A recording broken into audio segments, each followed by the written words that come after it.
Hello, এই সেই আসামের বিখ্যাত জুগিন দাদার এইখানেই তোমার পুরানো হয়েছিল। এই সেই জায়গা, এই জায়গাটার নাম গুয়াহাটি ঘোনাপুর।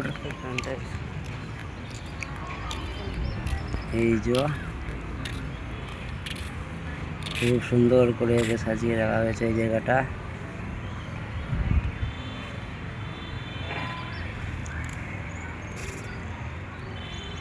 আমার বাড়ি কলকাতা, আমি কলকাতা থেকে এসেছি এখানে।